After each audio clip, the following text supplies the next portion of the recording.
നാണം മാത്രമേ ഉള്ളൂ മുഖത്ത്. നുണക്കുഴിയാണെങ്കിൽ തെളിഞ്ഞു വരുന്നുണ്ട്.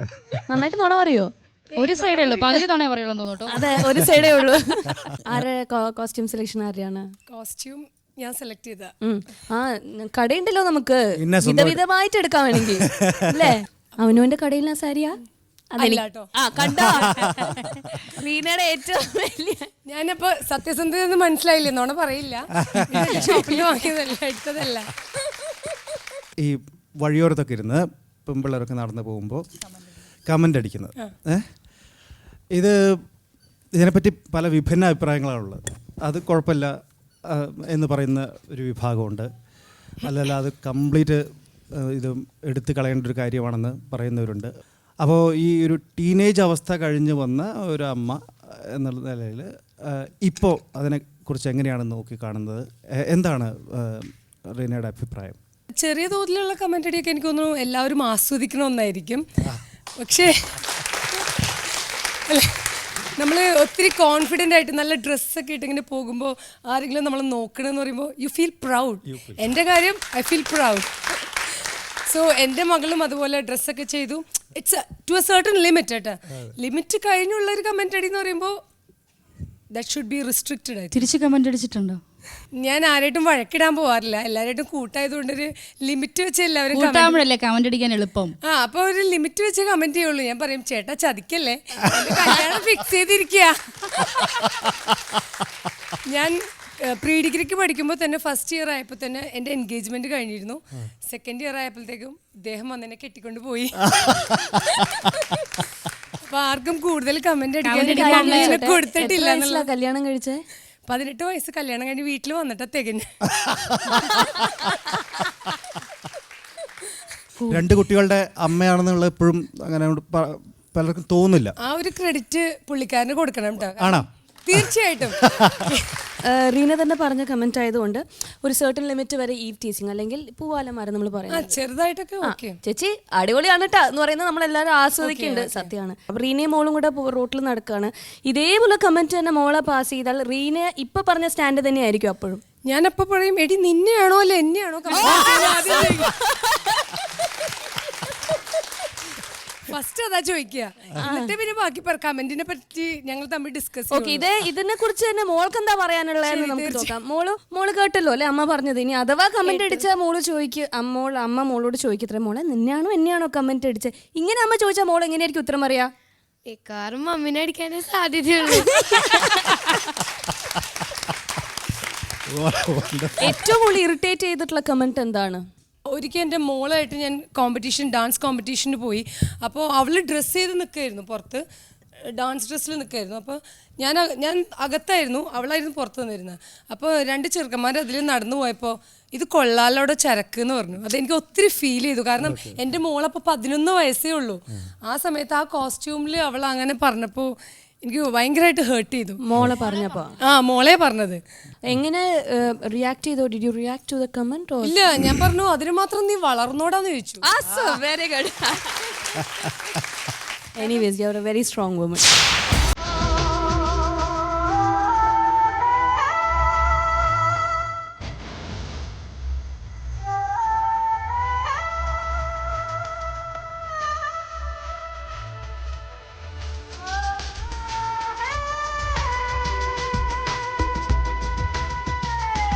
നമസ്കാരം. നമസ്കാരം. ഇവിടെ വന്നിട്ട് ഇപ്പോൾ രണ്ടാമത്തെ ആഴ്ചയാന്ന് തോന്നുന്നു അല്ലേ? അതെ അതെ. എങ്ങനെ തോന്നുന്നു? ഫ്രണ്ട്സൊക്കെ ആയോ? എല്ലാവരുമായിട്ട് ഫ്രണ്ട്സായി. ഫ്രണ്ട്ലി.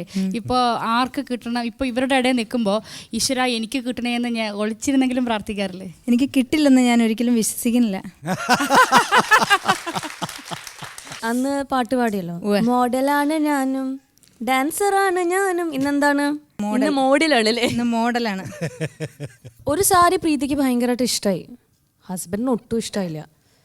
എന്തായിരിക്കും, ആരുടെ അഭിപ്രായത്തിനായിരിക്കും അവിടെ പ്രാധാന്യം കൊടുക്കുക? സാധാരണ ഇങ്ങനെയൊക്കെയുള്ള സംഭവം വരാറുണ്ട്. എനിക്ക് പെട്ടെന്ന് ഇഷ്ടമാവും, പുള്ളിക്ക് ഭയങ്കര കളർ ഇതൊക്കെ ആയിട്ട് ഡിസൈനർ ആയതുകൊണ്ട് ഭയങ്കരമായിട്ട് ഓരോ കാഴ്ചപ്പാടുണ്ടാവും. പക്ഷെ ഞാൻ എൻ്റെ ഇതെന്ന് വെച്ചാൽ പുള്ളിയെ ഞാൻ എൻ്റെ ലെവലിലേക്ക് കൊണ്ടുവരും. അപ്പോൾ എപ്പോഴും പറയും അവസാനം, എടോ താൻ പറഞ്ഞതാ ശരി. ഹസ്ബൻഡ് വന്നിട്ടുണ്ടോ? കുഞ്ഞുണ്ട്. ആ കുഞ്ഞ് ഭയങ്കര ബഹളമാണ് അല്ലേ? ഓക്കെ, കുഞ്ഞിന്റെ തലയിലൊരു പ്ലാസ്റ്റർ ഒക്കെ കാണാനുണ്ടല്ലോ. അത് ഈ രത്നമാകാൻ വന്നതിനിടയ്ക്ക് കിട്ടിയൊരു സമ്മാനം. ഭൂരിഭാഗം വിവാഹങ്ങളും പരസ്പരം അറിയാത്ത ഒരു കുടുംബത്തിലേക്കാണ് ഒരു പെൺകുട്ടി കയറി ചെല്ലുന്നത്. അവളുടെ ഒരു 10-21 വയസ്സ് വരെ ജീവിച്ച് അച്ഛൻ്റെ അമ്മയുടെയും അവരുടെ കുടുംബത്തോടൊപ്പം ജീവിച്ചിട്ട് അറിയാത്തൊരു കുടുംബത്തിലേക്ക്, ഒരു പക്ഷേ ഒരുപാട് ദൂരെയുള്ളൊരു കുടുംബത്തിലേക്കാണ് കയറി ചെല്ലുന്നത്. അങ്ങനെയുള്ളൊരു വീട്ടിലേക്ക് കയറി ചെല്ലുമ്പോഴാണ് ഇവരിങ്ങനെ ഈ സ്ത്രീധന പീഡനത്തിന് വിധേയരാകുന്നതും പലരും മരിച്ചു പോകുന്നതും പലരും ജീവിതകാലം മുഴുവനും കിടക്കേണ്ടി വരുന്നതും. അവരോട് എന്താണ് പറയാനുള്ളത്? ആദ്യമായിട്ട് എനിക്ക് പറയാനുള്ള അങ്ങോട്ട് കയറി ചെല്ലുന്ന പെൺകുട്ടിയോടാണ്. നീ വ്യത്യസ്തമായൊരു സാഹചര്യത്തിൽ വളർന്നവളാണ്, വന്നിരിക്കുന്നത് മറ്റൊരു സാഹചര്യത്തിലാണ്. തീർച്ചയായിട്ടും അതിനനുസരിച്ച് നീ നിന്നെ പാകപ്പെടുത്തുക മാനസികമായി. മറ്റൊന്ന്, ആ വീട്ടിലുള്ളവരും അവിടുത്തെ അമ്മയാവട്ടെ അച്ഛനാവട്ടെ അവർക്കും ഇതുപോലെ മക്കളുള്ളതാണ്. വരാൻ പോകുന്നത് എൻ്റെ മകളെ പോലെ അല്ലെ എൻ്റെ മകനെ പോലെയുള്ള ഒരാളാണെന്നുള്ള ഒരു ബോധം അവരിലും ഉണ്ടായിരിക്കണം. അപ്പോൾ ഇങ്ങനെയുള്ള പ്രശ്നങ്ങൾ ഉണ്ടാവില്ല. പിന്നെ ഇതിനെല്ലാം മനുഷ്യനാണ് ഏറ്റവും വിലയുള്ളത്, സ്ത്രീക്കാണ് അതിനേക്കാൾ വിലയുള്ളത് എന്നുള്ള ഒരു കാഴ്ചപ്പാടും നമ്മുടെ കേരളത്തിലും ഇന്ത്യയിലുമുള്ള എല്ലാ കുടുംബങ്ങളിലുള്ള മാതാപിതാക്കൾക്ക് തോന്നണം. അങ്ങനെയുള്ള മാതാപിതാക്കൾക്ക് നല്ല കുട്ടികളെ വളർത്താൻ സാധിക്കും. അവർ 2 കൈ നീട്ടി അങ്ങനെയുള്ളവരെ നല്ല ആറ്റിറ്റ്യൂഡോടെ വളർത്തുകയും നല്ല ആറ്റിറ്റ്യൂഡെ സ്വീകരിക്കുകയും ചെയ്യും.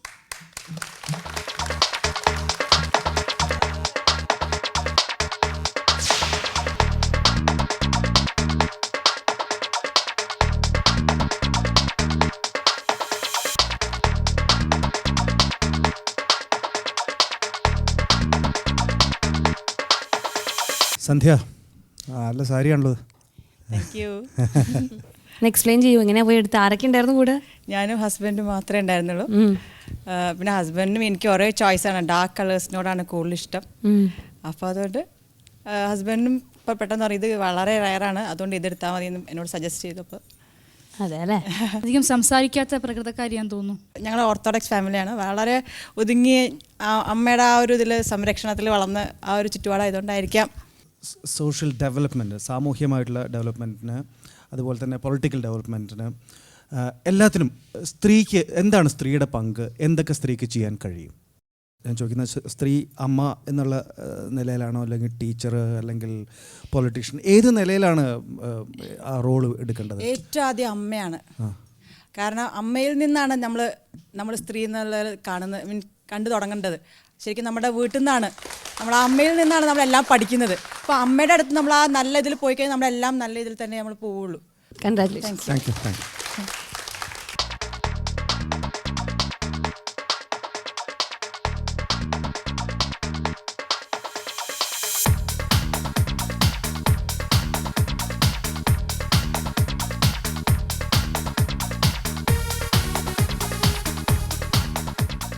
Hi. Hi. Looking very nice. Thank you. ആരുടെ സെലക്ഷൻ ആണ് സാരി? എൻ്റെയും ഹസ്ബൻഡിൻ്റെയും സെലക്ഷനാണ്. രണ്ടുപേരുടെ മാത്രമല്ലേ ഉള്ളൂ? അതെ. കുറേ പേരുടെ കളർ കാണാനുണ്ട്. എന്തുകൊണ്ടാണ് ഇങ്ങനത്തെ കുറച്ച് ഫാൻസി ആവാന്ന് വിചാരിച്ച, ഫാൻസി സാരി ആവാന്ന് വിചാരിച്ച? ഞാൻ ആദ്യമായിട്ടാണ് ഇങ്ങനത്തെ ഒരു സാരി ഉടുക്കുന്നത് തന്നെ. എനിക്കത് തോന്നി. കാരണം എന്താ അറിയോ, ഇപ്പം ഇത്രയും ദിവസം ഞാൻ താരേനെ വാച്ച് ചെയ്തനുസരിച്ച് താര കുറച്ചൊരു കൺവെൻഷണൽ ടൈപ്പ്, ഒരു പട്ട് ആ ഒരു രീതിയല്ലേ. അപ്പം ഞാൻ പെട്ടെന്ന് താരേനെ ഇങ്ങനെ കണ്ടപ്പോൾ ആഹാ ഇതെന്താ വിചാരിച്ചു. അപ്പോൾ അത് ആരുടെ ഇൻഫ്ലുവൻസ് ആണ്? ഇവിടെ വനിതാരത്നത്തിൽ വന്ന കൂടെയുള്ള കുട്ടികളുടെ ഇൻഫ്ലുവൻസ് ആണോ അതോ ഹസ്ബൻഡിന്റെ ഇൻഫ്ലുവൻസ് ആണോ? ഹസ്ബൻഡ് ഇൻഫ്ലുവൻസ് ആണ്. ആ, ഹസ്ബൻഡ് പറഞ്ഞു ഇന്ന് നീ പട്ട് എന്തായാലും കൊടുക്കണ്ട. പട്ട് കൊടുക്കണ്ട, ഇങ്ങനത്തെ ഉടുത്താൽ മതി. ഇതിലും സുന്ദരിയാണോ എന്ന് അറിയണ്ടേ ഭർത്താവിന്? താരെ ഇപ്പോൾ ഈ സർക്കാർ വിളിച്ചിട്ട് ഈ വനിതാ കമ്മീഷൻ്റെ ചെയർമാനാക്കി. You are the chairman of Vanitha commission.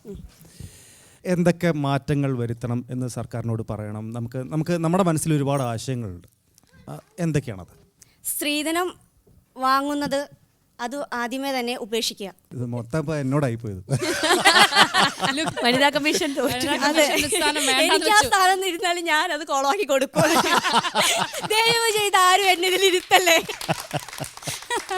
ഞാനൊരു സാധാ വീട്ടമ്മയാണ്. പറ്റുമെങ്കിൽ ട്രൈ ചെയ്ത് വനിതാരത്നം കിരീടം എൻ്റെ തലയിൽ ചൂടുക.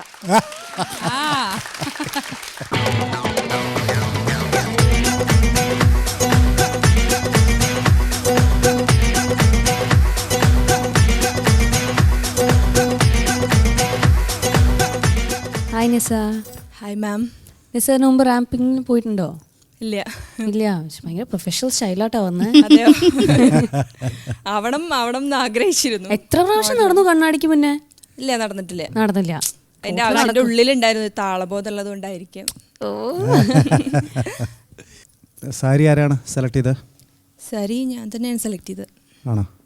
ഡ്രസ്സ് സ്വന്തമായിട്ട് സെലക്ട് ചെയ്യാറാണോ ഹസ്ബൻഡ് സഹായിക്കും? ഹസ്ബൻഡ് സഹായിക്കാറുണ്ട്. ആരുടെ ഇതിനാണ് പ്രോമിനൻസ് കൊടുക്കുക അഭിപ്രായത്തിന്? അതെന്റെ ഞാനല്ലേ ധരിക്കുന്ന ആള്. ഉണ്ടോ ആള്? പൈസ ചെലവഴിക്കണത് ആരാണ്? ഹസ്ബൻഡ് അത് പറഞ്ഞാലോ. ധരിക്കുന്നത് നീയാണെങ്കിലും ചെലവഴിക്കണ ഞാനല്ലേ? അങ്ങനെ പറഞ്ഞാലോ? അത് ഒരു ബഡ്ജറ്റ് ആദ്യം ഉണ്ടാക്കിയിട്ടല്ലേ പോകുന്നത്. പല യൂറോപ്യൻ നാടുകളിലും അതുപോലെ അമേരിക്കയിലും ഒക്കെ കല്യാണം പോലും തീരുമാനിക്കപ്പെടുന്നത് ഈ ഡേറ്റിങ്ങിലൂടെയാണ്.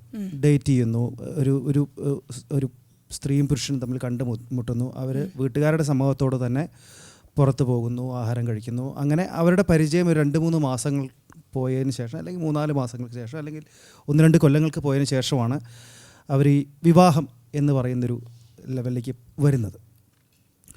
ഇത്തരം ഒരു സമ്പ്രദായത്തെപ്പറ്റി നിസയുടെ അഭിപ്രായം എന്താണ്? ഇപ്പോൾ വളരെ അടുത്ത കാലത്തായിട്ട് കേരളത്തിൽ പോലും, കേരളത്തിലെ ചില മെട്രോപൊളിറ്റൻ സിറ്റീസിൽ വന്നുകൊണ്ടിരിക്കുന്ന ഒരു പ്രവണതയാണിത്. മറ്റ് പല സിറ്റികളിലും, ഇന്ത്യയിലെ തന്നെ മറ്റ് പല സിറ്റികളിലും ഉള്ള ഒരു സിറ്റുവേഷനാണിത്. എന്താണ് ഇതിനോടുള്ളൊരു പ്രതികരണം? ഇവിടെ വന്നാലുള്ള അവസ്ഥ എന്തായിരിക്കും എന്നുള്ളത്? നല്ല സൗഹൃദങ്ങൾ നമ്മളെപ്പോഴും അംഗീകരിച്ചു കൊടുക്കണം. അതിനൊരു മോശമായ കണ്ണുകൊണ്ട് ഒരിക്കലും നോക്കി കാണരുത്. അങ്ങനെ നല്ല സൗഹൃദമാണ്, നല്ല ബന്ധമാണെങ്കിൽ അത് തുടരട്ടെ. 3 മാസമല്ല എത്ര കാലമാണെങ്കിൽ തുടരട്ടെ. അതിനുശേഷം അവർ വിവാഹം കഴിക്കുക, അല്ലെങ്കിൽ അതിനുശേഷം ഒരുമിച്ച് ജീവിക്കാനുള്ള തീരുമാനം എടുക്കുകയാണെങ്കിൽ ഓക്കെ, സമ്മതിക്കാം. പക്ഷേ ആദ്യം മുതലേ നമുക്ക് ഇങ്ങനെ പോയിട്ടൊരു 3 മാസം കഴിഞ്ഞ് നമുക്ക് പിരിയാം.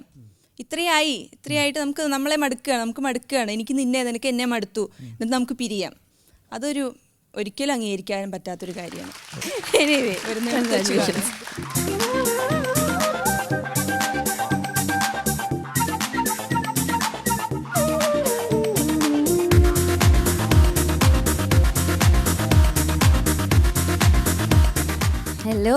ഹലോ. അത്ഭുതമാട്ടോ ഈ ഡ്രസ്സിൽ കാണാൻ.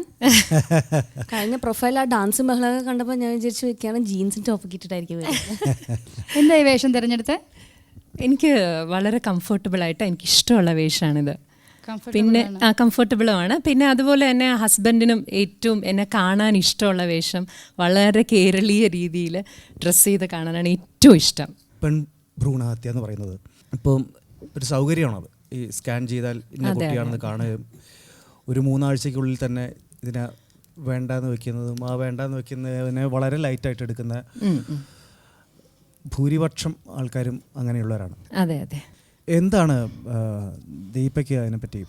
ഈ വനിതാ രത്നം എന്ന് പറയുന്നതിനെ വനിത ഒരു രത്നമാണെന്ന് കാണിക്കുകയാണ് ഈ ഷോയുടെ തന്നെ പ്രത്യേകത. അപ്പോൾ ഇതുവഴി തന്നെ ഇങ്ങനെയുള്ള ആൾക്കാർക്ക് മനസ്സിലായി കഴിയും തീർച്ചയായിട്ടും സ്ത്രീയുടെ ഏറ്റവും വലിയ മഹത്വം. ഞാൻ സത്യം പേഴ്സണലായിട്ട് പറയുകയാണെങ്കിൽ ഞാൻ ആദ്യമായിട്ട് ഗർഭം ധരിച്ചപ്പോൾ ഞാൻ പ്രാർത്ഥിച്ചത് എനിക്കൊരു പെൺകുഞ്ഞ് വേണം എന്ന് മാത്രമായിരുന്നു ആദ്യത്തെ പ്രാർത്ഥന. അത് എൻ്റെ ഹസ്ബൻഡിനും അത് തന്നെയായിരുന്നു. അപ്പോൾ ശരിക്കും സ്ത്രീയെ ബഹുമാനിക്കുന്നത് കൊണ്ട് മാത്രമായിരിക്കണമല്ലോ ഒരു പെൺകുഞ്ഞ് തന്നെ വേണം എന്ന് നമ്മൾ പറയുന്നത്. അപ്പോൾ ഈ ഒരു വനിതാ രത്നത്തിൽ കൂടെ തന്നെ നമുക്ക് തീർച്ചയായിട്ടും ഒരു സ്ത്രീയുടെ മഹത്വം വെളിയിൽ കാണിച്ചു കൊടുക്കാൻ പറ്റും എന്ന് തന്നെയാണ് എൻ്റെ വിശ്വാസം. എനിക്കൊരവസരം കിട്ടുകയാണെങ്കിൽ ഞാൻ വനിതാ രത്നം കിരീടം ചൂടുകയാണെങ്കിൽ തന്നെയും ഈ സ്ത്രീയുടെ ഏറ്റവും വലിയ മഹത്വം എന്താണെന്ന്, കാരണം വീട്ടിലും സൊസൈറ്റിയിലും ആർക്കാണെങ്കിലും ഒരു റെസ്പെക്റ്റ് തോന്നത്തക്ക വിധം ഒരിക്കലും ഒരു സ്ത്രീയെ കളയാൻ പാടില്ല എന്നുള്ള ഒരു ഒരു മെസ്സേജ് പാസ് ചെയ്യാൻ വേണ്ടി ഞാൻ ശ്രമിക്കും എന്ന് തന്നെയാണ് എൻ്റെ വിശ്വാസം. Thank you so much.